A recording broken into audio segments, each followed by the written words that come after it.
Welcome to Hauntcore Vault. If you are ready for horror tales, you are in the right place. If you are new, please subscribe to the channel. I'd love to know where are you from and what time you are watching. Let's begin. I rented an old cottage in the countryside. It was charming, creaky floors, drafty windows, and a fireplace that smelled of smoke and forgotten years. But there was one thing that unnerved me from the start. A painting. An old, faded portrait of a man hanging above the mantel. His eyes, they seemed to follow me, always watching. At first, I thought it was just my imagination, but then I started seeing him everywhere. In mirrors, reflections in windows, even in my dreams.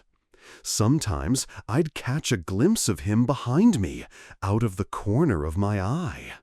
No matter how often I looked, the man was always there, watching, waiting. I began to feel like I wasn't alone, like something was wrong. So I did some digging. Found out the man in the painting was a local legend, a serial killer from decades ago. They said he disappeared without a trace. No body, no trial, no justice.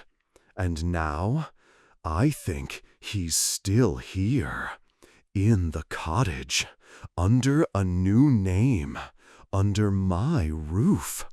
I can feel his curse, his gaze, and I'm afraid, because I'm next. We were camping in the woods, just me and him, best friends for years. That night, the fire broke out. I don't know how it started, but I remember the heat, the smoke choking the air. He was trapped. I ran through the flames, shouting his name. I tried to save him, I swear I did, but all he did was scream my name, like I was the one who started it. I was confused, panicked, but deep down, I knew. It wasn't an accident. It was him. Jealousy had been simmering for weeks. He'd always wanted what I had, my job, my girl, my life. That night, after our argument, he set the fire.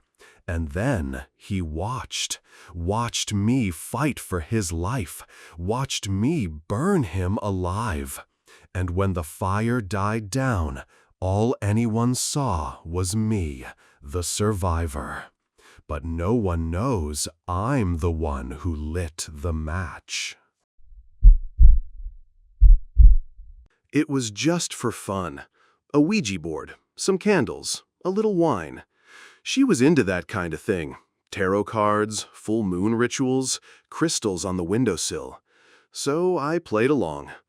We sat on the floor in her apartment, lights off, just the flicker of flames and our fingers on the planchette. At first, it didn't move. She laughed, said I wasn't taking it seriously. So I closed my eyes, focused. She asked, "Is anyone here with us?" And then it did move, slowly, deliberately, spelling yes. She gasped, smiling like a kid. But then she coughed, hard, and again. Then she collapsed, face first into the board.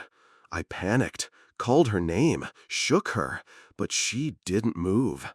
Her wineglass rolled onto its side, deep red pooling across the floor like blood. I ran, didn't think, just ran. And when the cops asked me later what happened, I told them the truth. About the board, the candles, how we must have summoned something. They nodded like they'd heard it before. They hadn't, because the truth is, we didn't summon anything. There was no spirit, no curse. It wasn't the board. It was the wine. I poisoned it, measured the dose, timed it perfectly, made sure the lights were low, the candles flickering, the night already soaked in superstition. Because who would question a death that felt supernatural? Not when the scene was set so perfectly.